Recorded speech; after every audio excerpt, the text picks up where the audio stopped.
One, I have 12:05 is the time, so we'll go ahead and get started here. You may have just saw the notification that we are going to be recording this presentation.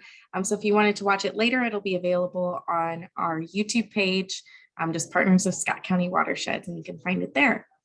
So without further ado, we'll kind of go ahead and get rolling here. I did want to start off with a quick thank you to all of you for participating today, or at least tuning in. We're really excited to be kicking off the forums again. And although we'd love to see all your faces in person, we're just excited to be able to share information, and hopefully we'll be able to see you all in person soon.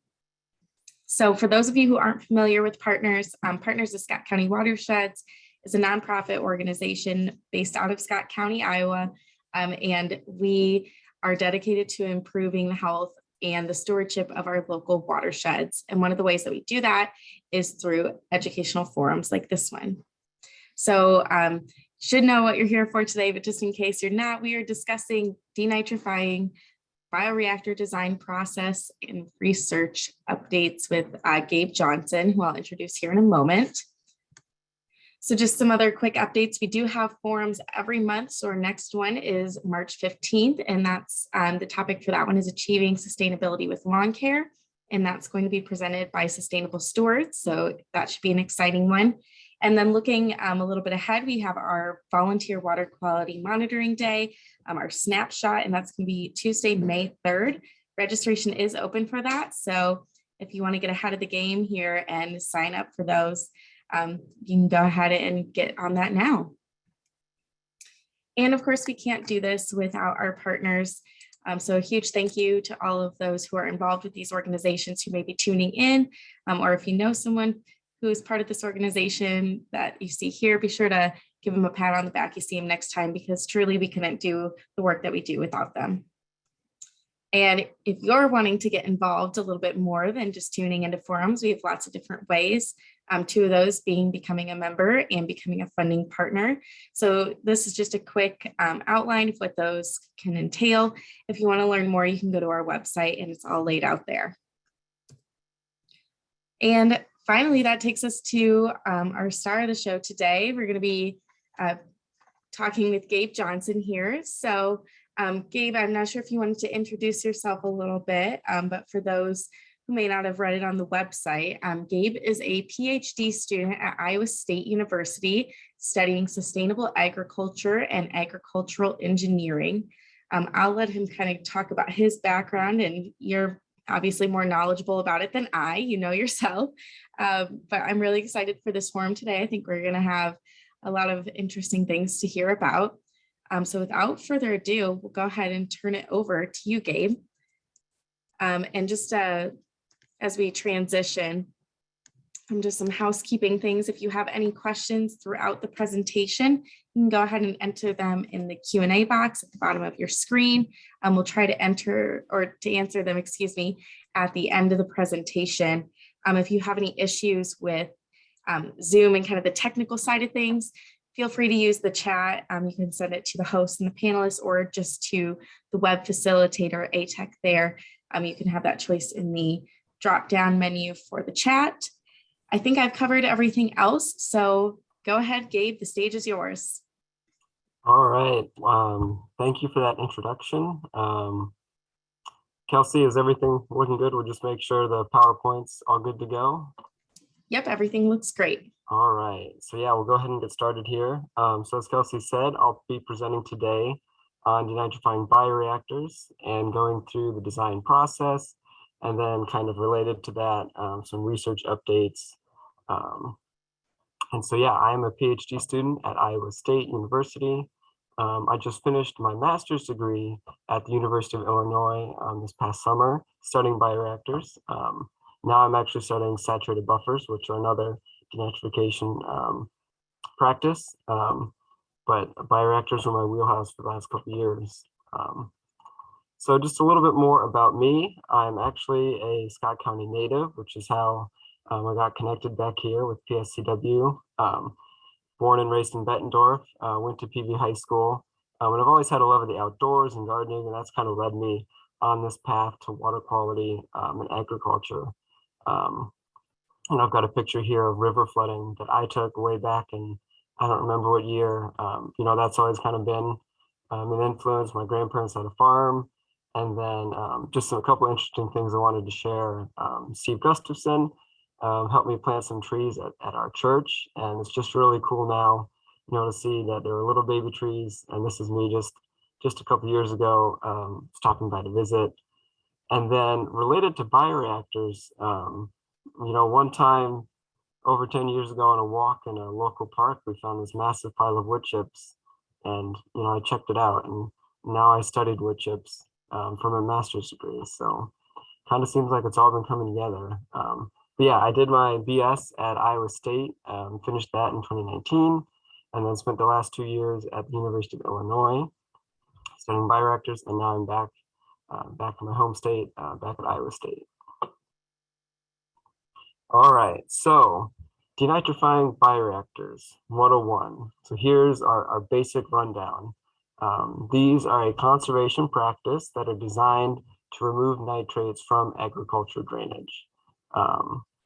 And so there's four core components, and that is going to be the trench or the chamber here. You're going to have a carbon media, commonly wood chips or corn cobs, that goes in the trench.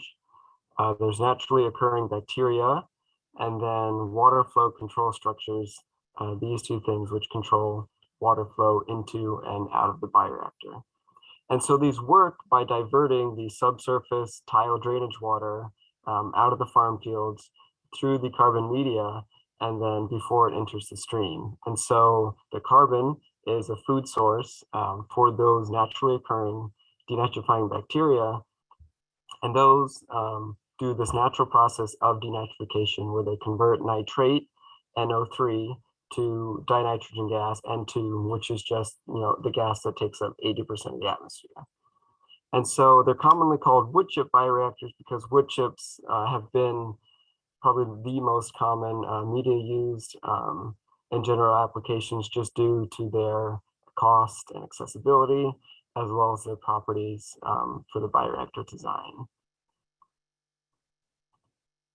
And so I'll step back a moment here before we go into some of those design details, and just kind of go over why these matter, why they're used, and some of the big picture context that I'm sure a lot of us are familiar with. But we obviously have local water quality concerns as well as regional water quality concerns. Right here in Scott County, we're right by the Mississippi River, and we know that it all feeds down to the Gulf of Mexico. And there's been the dead zone due to the nutrient loading out of the Mississippi River Basin. And so as a result, states like Iowa and Illinois across the Midwest have developed their state nutrient reduction strategies, which call for practices to reduce our nutrient losses, both from point sources, such as wastewater treatment plants or cities, as well as non-point sources, such as agricultural fields. And so that's where bioreactors come in. They're one of those key practices that we can use on the agricultural landscape to reduce those nitrate nutrient losses. And so the other key component of that, why bioreactors are used, is because of tile drainage. And so subsurface tile drainage is not as common in eastern Iowa as it is in other parts of the state, where it's flatter, where you have flatter topography. So you can see on this map that north central Iowa has the highest amount of tile drainage compared to where we're at, where Scott County is in eastern Iowa. And then other parts of east central Illinois and then northern Indiana and northwest Ohio have extensive tile drainage as well.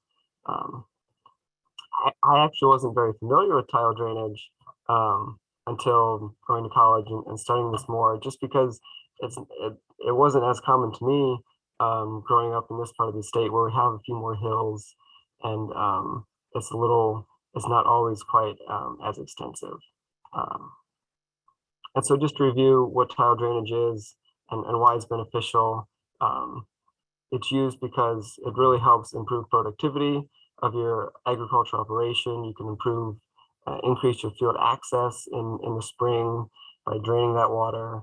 And then it helps warm the soil when you drain that water out of the soil profile. And all that can combine to increase your yield and productivity. but there's also drawbacks with water quality issues. And so because we put these pipes, the plastic pipes, right through the fields and then directly outletting into the stream, we bypass natural areas where nitrate might be removed by natural processes. And then we also provide this conduit for nitrate to move directly from the soil into the stream. And so that's where bioreactors come into play. Bioreactors are what's called an edge of field practice, which means that we place them at the edge of the field next to the stream, and we intercept that drainage water before it enters the stream. And these are really, really useful because you don't have to remove a lot of land out of production. If you have a buffer, a stream buffer already, then you're not going to remove any land out of production if you place the bioreactor in the stream buffer. And so you don't have to really adjust your field operations very much. And so other edge of field practices are saturated buffers or wetlands. And those are all kind of end of pipe solutions where they treat the drainage water coming from the drainage pipes. All right, so now as we move into the design process, I'm gonna use these two resources, the NRCS standard and the NRCS design spreadsheet, to kind of go through a design example. So the NRCS, the Natural Resources Conservation Service, has a standard, a conservation practice standard for bioreactors. And there's a national standard as well as individual state standards, but they're all very similar. The Iowa standard is very similar to the national standard. And then I know the Illinois standard has a couple modifications relating to specific wood chips that can be used, related to some research done in Illinois. And so the standard lays out the guidelines and criteria, and then they also have this design spreadsheet as a resource to put in the values and go through kind of a design calculation. So the first thing here in the standard is just the definition, which I think really explains the practice well. And this is a structure that uses a carbon source to reduce the concentration of nitrate, nitrogen, and subsurface agriculture drainage flow through enhanced denitrification. And so that enhanced denitrification is really the key thing right there. We're trying to provide an environment suitable for the denitrifying bacteria to do their job. And so we provide the carbon, the wood chips, and then we provide this chamber where the wood chips are and where we create a low oxygen environment that allow those bacteria to use the nitrate to undergo that process and convert it to nitrogen gas. And so that's really the key of what we're aiming for. We're just, these processes happen naturally, denitrification happens in the soil, and so we're providing a spot for that to happen and to be enhanced and treat that water. So the first thing of the design criteria on the standard is how much flow that you need the bioreactor to treat. And so the standard calls for treating at least 15% of the peak flow of the drainage system. And so we move to the design spreadsheet for this. There's a few different ways you can do this. And to backtrack just a bit, so we need to figure out how much water is going to be coming from the drainage system and then how much we want to route through the bioreactor and treat. So there's three main ways to do this. And the first one is by calculating the peak flow just based upon the tile main size. The second is by using the drainage coefficient to compute the capacity of the drainage system. And then the third option would be to use direct entry here in the spreadsheet or from using a model or another source where you know what this capacity, this flow is going to be. And so then right here in the spreadsheet, it shows you that it's calculating 15% of whichever of these is the lowest. And so that's key because we're not going to treat all of the flow. And it's going to be the lowest of these options because right here, option one is the actual limitation of that pipe. And so your drainage system won't be able to move more water through than the pipe can handle. So looking at this option 1 in a little bit more detail, this uses Manning's equation to calculate the flow velocity and then the actual flow volume. And so this is just based upon the pipe parameters, the size of the pipe, the roughness, and then the slope of that main. And so this, all the spreadsheet does here is use these parameters, these inputs, and it will calculate the flow velocity. And then finally, you can calculate the peak flow by using the cross-sectional area and multiplying that by the flow velocity. So that option 2 and option 3 are done a little bit differently. Option 2 is just using that drainage coefficient and then the size of the drainage area that you're going to treat. And so you get your area, and then you get this coefficient, which will then allow you to calculate the capacity, how much water you're draining from the soil into your drainage system over that area to get you that volumetric flow rate. And then you can just enter in a value from a model such as DrainMod. So back to this idea that we're only trying to treat a fraction of the flow coming from the field. The reasoning behind this is that the frequency of high flow events is really low. And so most of the time we're going to have a lower, steadier baseline flow moving through the system. If we were to design a bioreactor to treat 100% of the peak flow, we would end up over designing it, and it would be much bigger than we need most of the time. And so we wouldn't have, it really wouldn't be optimized. It would take up much more space than it needs to. It would cost a lot more to dig that out and to source all those wood chips. And then it wouldn't be as effective at reducing the nitrate as well. And so studies found that aiming for that 15% minimum treatment of the peak flow allows you to treat most of the annual drainage flow still and remove a lot of nitrate. But one thing I'll mention a little bit later on too, as I discuss some of the research updates, is that this is still an area of research, because we know that in high flow events we are moving a lot of nitrate. And so one thing research is considering is how is this the best way to design the bioreactors, or are there other methodologies we can use, and other modifications we can do to bioreactor design so that we could potentially still capture some more of these high flow events. And so that's what the water control structures are used for as well. They will divert water into the bioreactor, and then during those high peak flows, they allow water to be bypassed as well. So the next few things on the standard are the hydraulic retention time of 3 hours, and I'll discuss what that means in just a moment. And then how much nitrate reduction we're trying to design for. And so the standard calls for a minimum of 20% nitrate reduction from the average annual load. The next criteria, the standard lists are properties of the wood chips. And so first thing is to use wood chips with low tannins. When I think of tannins, I think of oak trees or like oak barrels that might be used for wine aging. So just like that, tannins are those chemicals that would be leached out of oak chips and causing issues. And so we want to avoid that. The next thing is the size of the wood chips. And so the standard calls for chips that average 1 to 2 inches in effective diameter. And I'll discuss some more about that too with the research about what effective diameter is and our sizing guidance. But the rationale behind that is that we want to aim for uniform wood chips to maintain the consistency throughout the bioreactor, so we have more uniform flow through the pore spaces between each wood chip particle. And so that goes along with having minimal fines, really small particles such as sawdust or leaves or soil.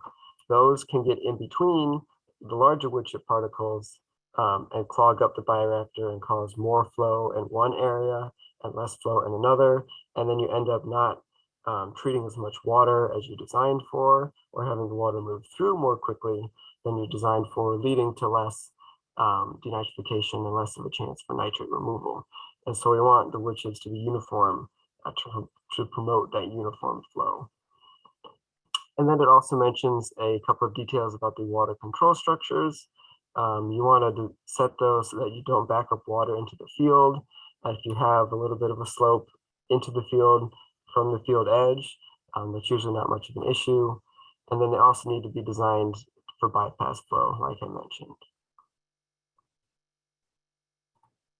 So moving into the design spreadsheet from those parameters, the next part of the design spreadsheet has areas where you can enter in those Woodchip properties, site elevations and control structure parameters, and then the length and width of the bioreactor chamber as you start to do those calculations. So after we calculated the flow that we want to treat from the drainage system, we then need to size the bioreactor to be able to handle that flow, to capture that amount of flow, and then also to retain that flow for a certain amount of time so that the water can be treated by the bacteria and have that nitrate removed. So the first thing is to calculate the actual flow capacity of the bioreactor. And so this is different from the flow coming from the field. This is how much water can actually move through the physical bioreactor chamber, through the physical pore spaces in the media. And so this uses Darcy's equation, which is a really common equation in groundwater engineering. And this is just an equation for flow through a porous media, such as sand, soils, and it also applies to wood chips. And so you can think of the wood chips like a sponge, removing that water through the pore space. And so Darcy's equation has relates the flow to the saturated hydraulic conductivity, which is a property of the media, or the rate at which the water can pass through it. I is the hydraulic gradient, which is just the difference in the head. So that's going to be the difference in the water level at the inlet compared to the outlet over the flow length. And that gradient is what causes the water to flow through the bioreactor. You might have a slight slope, but you also might have the bioreactor that's just flat, and this gradient have a flat bottom. And this gradient allows the water to flow from the higher level to the lower level. And then finally, the flow is also dependent on the area, that cross-sectional area from the width and then the depth of the bioreactor. So then the other key component of sizing the bioreactor chamber is the hydraulic retention time. So recall that the standard called for a 3-hour minimum of hydraulic retention time. And that's because we want to have the water stay in the bioreactor long enough so that it can be effectively treated by the bacteria. And so that's what this hydraulic retention time is. It's just the amount of time that the water spends in the bioreactor before moving out. And so the longer hydraulic retention time, generally the more nitrate removal we see. And so often a part of the design is trying to optimize that hydraulic retention time to achieve your optimum nitrate removal. And so this can be calculated upon based on the media porosity, which is dependent on the specific media, both whether it's wood chips, corn cobs, different types of wood chips can have different porosities. Also having a soil cap or no soil cap on the bioreactor can affect this. The bioreactor volume, which is dependent on the length, the width, and the flow depth. And then the bioreactor flow rate, which we calculated from Darcy's equation. So now if you notice, we've got both the bioreactor flow rate, we've got the length and the width and the depth in both of these equations. And so we have more variables than equations to solve for. And so this process then becomes an iterative process where you choose different sizes for length and width to achieve the other criteria that you want for nitrate removal and hydraulic retention time. So putting those two equations together, we can see how we can optimize, we can design for that hydraulic retention time based upon the porosity, the length, the saturated hydraulic conductivity and the hydraulic gradient.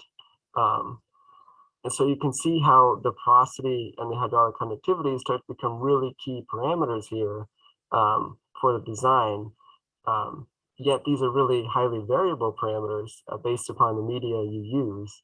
And so you can see here, these are a couple wood chips that I studied at Illinois, and the one labeled number 3 has some smaller particles. Overall, it has more stick. It's got some pines, like a couple pine needles, compared to number 13, which is generally larger overall, a little bit more uniform, rectangular, square particles. And so I'll get a little bit more into this a little bit more when I talk about some research updates. But this is where these parameters are really, really key in the design, and where research has continued to investigate is, are we sure of what these values are, and how can we improve the designs for different medias based on these properties? Okay, so now that we've gone through those kind of key design methods, I put some actual numbers into the spreadsheet to show how this process works and use it as an example. So starting off, I decided to make the example with a 6-inch main tile line at a grade of 0.5%. And this can vary again based upon site conditions and the drainage system. We're using the corrugated plastic tile. And so then putting in these parameters and then the spreadsheet with option 1, it will calculate that peak flow from the system. So it calculated 0.35345 cubic feet per second as that peak flow. I also entered in some numbers for option 2. And so I said that we're going to be draining an area of about 50 acres, which is about in the middle of a size, about in the middle of sizes of drainage area that bioreactors can treat. And then I set a drainage coefficient for the drainage system of 0.375 inches per day.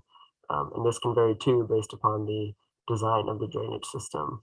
And so that said that the drainage system then would be draining 0.788 cubic feet per second. And then I didn't have any information from the model. So down here, the design capacity then, the flow that we need to size the bioreactor to treat for is going to be 15% of the lower option of these two. And so that's going to be 0.052 cubic feet per second. And the reason it's whichever is lowest is because option 1 here, this is the physical limitation of that tile main that we're going to be intercepting. And so even though my upstream drainage system could drain more than that, the actual physical limitations of that pipe can only have this much flow through it. So maybe that shows my numbers here were a little bit bigger than what this and the main tile was for. But I'm not an expert in drainage system design. And so that may not be the best example for that. But here is what our design capacity is going to be, the 0.052 cubic feet per second. So then the next component here is looking at the bioreactor sizing. So I started off by entering in some made up elevations. Normally these would be done from a site survey, potentially from remotely sensed elevation data. But I said our ground surface elevation is going to be at 600 feet above sea level. And then we're going to have the inlet structure bottom elevation at 596 feet above sea level. So we've got 4 feet here from surface to where the structure goes in, and I'm going to use a 6-foot tall structure, and so 2 feet of it will be sticking above ground. And then the bottom of our trench where that pipe is going to go is at just a little bit above the bottom elevation, so it's at 596.3 feet. And then for the outlet structure, I set that one down just a little bit lower than the inlet one. So this is actually going to be slightly sloped, put it at 595.8 feet. And then the bottom here of the trench is also going to be a little bit lower at 596.0. And then I'm going to use a 5-foot tall structure on the outlet, so I'll have just a little bit less sticking out above the soil surface here on this side. Then the next thing I entered here was the inlet and outlet stop log elevations to set that hydraulic gradient over the bioreactor. And these are a couple of parameters that you would also adjust in your iteration as you choose length and width and aim for some of these other parameters. But I started off with setting the inlet stop log at 599 feet. And so that's going to be about 1 foot below the surface. And 3 feet above the bottom here. And then the outlet structure is going to be at 597.5 feet. And so that gives me a 1.5 foot difference here in the water level over the flow length. So then the next thing I did was chose whether I wanted to have a soil cover, a soil cap on top of the bioreactor or not. And I chose to not have one. Just because I think that's a little bit easier. It requires you don't have to move soil back on top of it. And I didn't want to compact the wood chips. And so then that brings up a porosity to use. And so based upon if you choose a soil cap of no soil cap or a 1 foot soil cap or a 2 foot deep soil cap, the spreadsheet here will change the porosity value. And then the spreadsheet also has a default value for the hydraulic conductivity, and that is 0.0964 feet per second. But you can also enter in your own value if you know a different value, or if you want to just estimate a different value for this. And I'll discuss a little bit more about this too with some of the research. But that's where the media properties really come into play, and what do we use for those. And I just want to mention that this spreadsheet isn't the end all be all, but this is a great way to go through and lay out some of the calculations. And these calculations could be done by engineers just on their own through the NRCS, or researchers and redesign our bioreactors. But general design guidance through these standards, through the NRCS, these are kind of the starting points. So then the next thing I did was I chose the flow length and flow width. And one thing I hadn't mentioned yet is that we want to aim to design the bioreactors to have a length to width ratio of about 4 to 1. And this is to enable the bioreactor to have that length to allow the water to flow through it and be long enough to create that long retention time. You can think about how if you had a bioreactor that had a shorter length and a longer width, if the water is flowing just from the inlet to the outlet, there's less of that shorter length leads to a shorter time of spent in the bioreactor for the water. So I chose 125, and this is right on par with average bioreactors, about 100 feet long, 20 to 30 feet wide, right in that area. So after I entered in those parameters, then the spreadsheet did these calculations for me that we'd gone through just a moment ago. And so it calculated the effective height of the bioreactor chamber based upon the stop log structures. It calculated the flow depth based upon my water level elevations. And then it also calculated the hydraulic gradient for me based upon the stop log elevations and the bioreactor length. And it calculated the loading density based upon the drainage area and the size of the bioreactor. And then the load reduction, which is one of those key things we're trying to design for, that minimum of 30%. And so this was at about 71%, which is really good. The next thing calculated was the hydraulic retention time, which was at just about 10 hours. And so we're above that minimum of 3 hours, which is really good. We're providing adequate time for the water to be treated by those bacteria and have the nitrate removed. And then the last thing here is the bioreactor flow capacity. So this is how much flow in cubic feet per second the bioreactor can physically have moved through it. And so this is 0.077 cubic feet per second. And so that is over 100% of our design capacity, which is good. Remember, our design capacity was the 0.052 cubic feet per second. So that's how much water we were trying to design to treat for coming from that drainage system. And the bioreactor can handle about 150% of that. So there's room for it to handle even more than that, which is good. So that lays out, kind of an example design and some of those processes that we go through when we're designing these practices. And then a couple last things on the standard, just some general other design criteria are that you want to design the bioreactor chamber and line it with a plastic cover or with a geotextile fabric. This prevents soil from getting into the wood chips or your other carbon media, which can help prevent some of those issues from clogging the pore spaces and making sure you have good flow. And that kind of goes along with designing to prevent preferential flow. This is related to length and width. And if you have a wider bioreactor, there are other considerations you need to design for to make sure that you're distributing that water out from the control structure at the inlet and making sure it flows uniformly through the bioreactor. There are also a couple considerations for the water control structures. Like I mentioned, making sure that they are sized to treat that bypass flow as well. And then also including an orifice plate at the bottom to allow draining during no flow conditions so the bioreactor can drain out. And then finally, kind of obvious, but locating the bioreactor out of field traffic. You generally don't want to put this maybe on the edge of the field where you're going to be having like a field pathway where your equipment is moving, because that could cause compaction and affect the performance if you drive over it.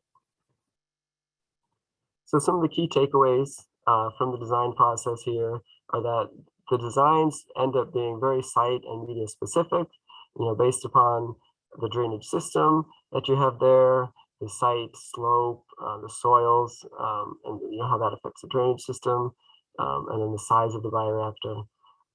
And then those media properties, the hydraulic conductivity, the porosity, the particle size, and how those influence the flow in the bioreactor chamber.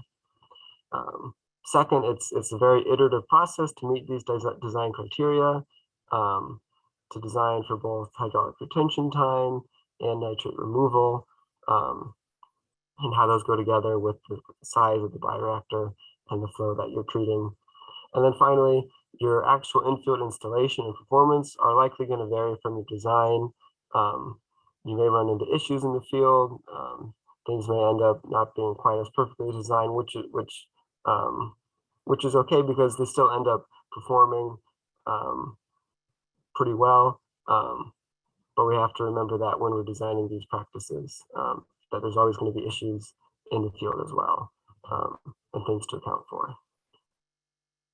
So that's where I'll end with the design process component, and now I'll switch gears and talk about some research updates here quickly before closing things off.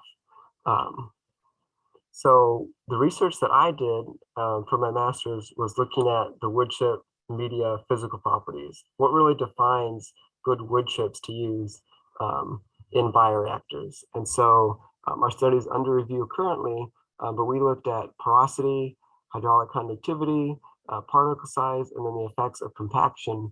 And we're hoping to improve the design standard and some of these design guidance, and see if there are other if there's a wider variety of wood chips that we can use in bioreactors and help reduce some of those limits, because wood chips are often one of those limiting factors in the bioreactor installations. They're one of the largest costs of the practice, as well as they can affect if you are going to install one at all. If you can't find a good local source of wood chips, it might be too cost prohibitive to bring those in from far away. So what we found in my study was that both saturated hydraulic conductivity and porosity are impacted by compaction, which isn't accounted for very well in our current design methods. And so as we increased the compaction, the bulk density of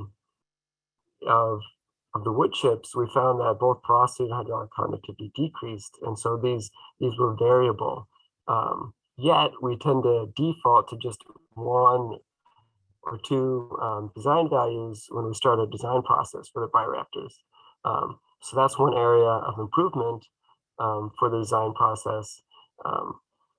Knowing the actual properties of the specific media, a very sort of wood chip specific model, and then using that to design the bioreactor. One thing I will mention though is that generally at the highest of compactions, the media properties were very similar. And so that's another thing to consider if the bioreactor gets compacted. Maybe it's not important if you're using one type of wood chip versus another, because they end up being very similar once they're compacted. And then another key takeaway from my study was, what is the actual in-field compaction? What are the bulk density levels in the field? Because a lot of lab studies, which is what I did, we measured bulk density, but then we don't actually measure that when you install a bioreactor in the field, because that would entail knowing the mass of the wood chips going into the bioreactor and the exact volume. It could be done, but that just hasn't been done before. So then the final thing from my study related to that bioreactor sizing, the wood chip sizing guidance was, what do we use when we think about the size of the wood chips? Are we thinking about the length of the wood chips or the effective diameter, which is that parameter that was called for in the design standard?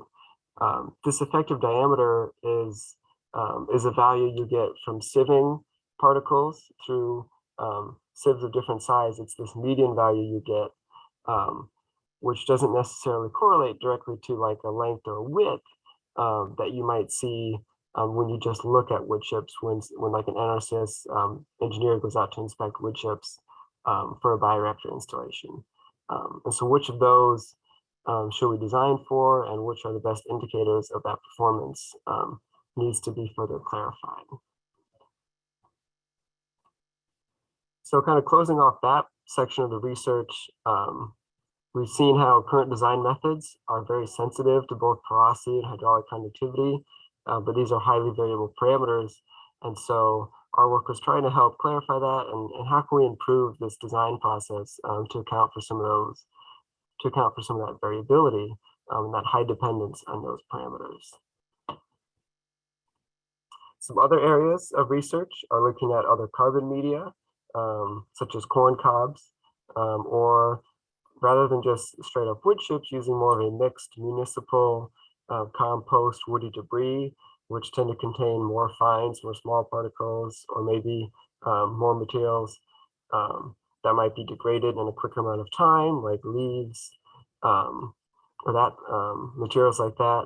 And so for those, we would need to know both the physical properties like the porosity and conductivity I've mentioned, as well as the chemical properties like the carbon content and the longevity, and how those will influence the chemistry and the biochemistry of the bioreactor.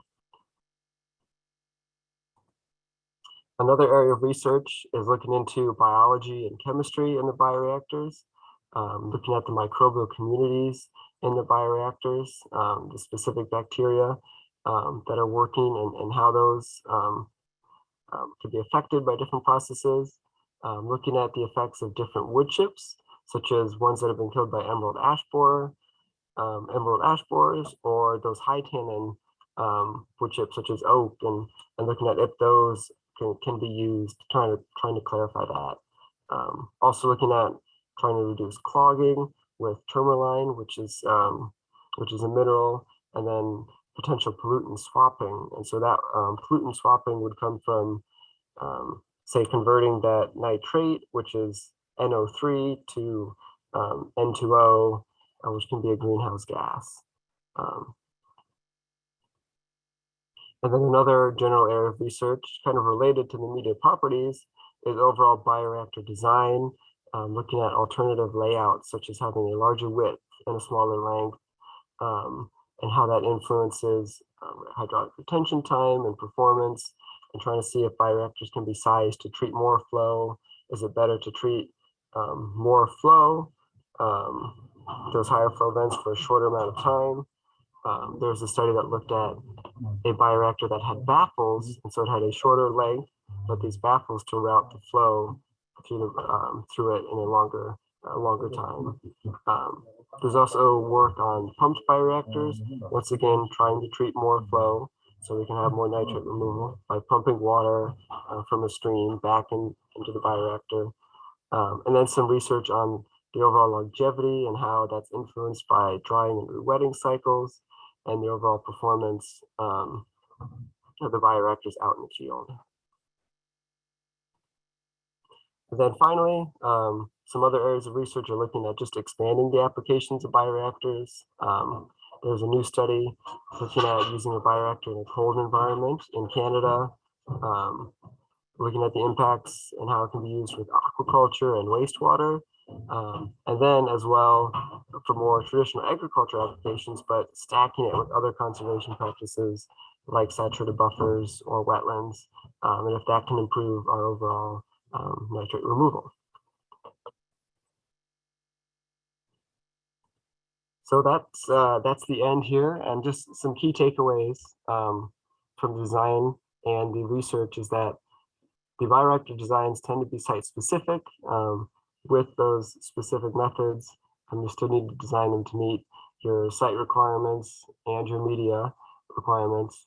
And then our ongoing research is trying to refine designs, to improve the designs, to improve their performance and nitrate removal, and reduce some of the variability in performance, and then to expand the applications of the bioreactors. So thank you for your attention, and I'll just acknowledge Dr. Laura Christensen at the University of Illinois and the iDrop lab supported me, and the USDA supported the specific research I did at Illinois and provided some of the pictures for this presentation as well. And if you want to contact me, here's my email.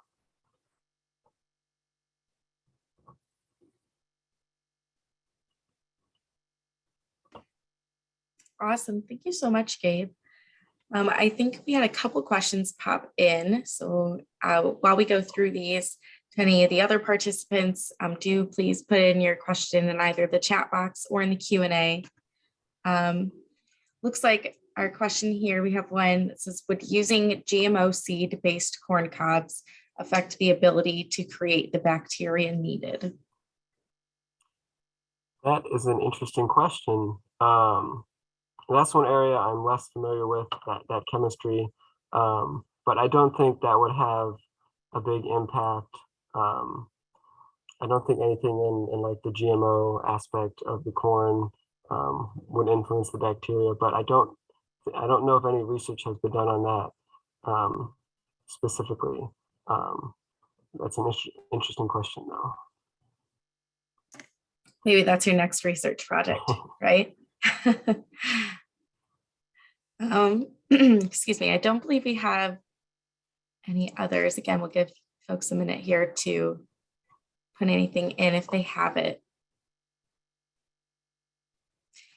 So I guess while we let people that in, kind of what are your next steps here, Gabe? What's next for you here in the future? Where's your focus taking you? Yeah, so like I mentioned, I've kind of switched gears a little bit to saturated buffers, which are a different edge of field practice.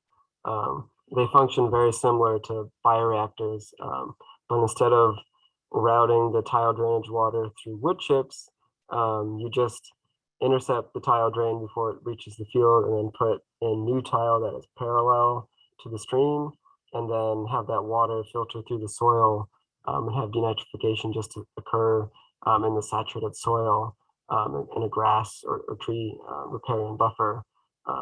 And so I guess I've switched gears to that and looking at the performance of those. But actually the overall project I'm working on with that is involved with we're on a big multi-state project with Illinois and Iowa and Minnesota, trying to coordinate our efforts related to saturated buffers and bioreactors, and analyzing them across the whole region and see how we can continue to scale up their use, because that's one of the key things in the state nutrient reduction strategies. We can't just fix these water quality problems with one bioreactor here, one saturated buffer there. It's going to take a combination of a lot of these practices to be really effective. So we have to continue to scale up those efforts across the region. Awesome. It looks like we had some questions come in while we were talking here. James asked, why do you stay away from non-biodegradable woods, i.e. redwood? Yeah, that's a good question. So the standard, one of the things on the standard was to not use cedar or woods like that, and that's because they don't really provide a great opportunity for the bacteria to grow on them, because they're kind of generally rot resistant. And so you can think about how that works. If the bacteria, if it's hard for the bacteria to grow on them, then it's not going to be very effective at getting that nitrate removal. And that's also another area of research that I failed to mention on here, but looking specifically at different species of wood used in bioreactors. I think there's a new project getting going here at Iowa State looking at that specifically, because that hasn't really been clarified before. We're talking about types of wood chips. There's been some differentiation on hardwood versus softwood. But yeah, as part of refining the design, how do this specific species influence denitrification? Very interesting. We also had another question from Steve asking if you could expand on the importance of the anoxic conditions in the bioreactor. Yeah. So that's one thing maybe I brushed over a little bit. But we're trying to create this low oxygen environment, because that forces the bacteria to use the nitrate instead of oxygen in their process. And so if we don't have that saturated conditions, then the bacteria can use oxygen as part of their life cycle and their process, and that bypasses the nitrate removal process. So by creating those anoxic anaerobic conditions, we remove that oxygen, and then the bacteria use the oxygen from the nitrate instead.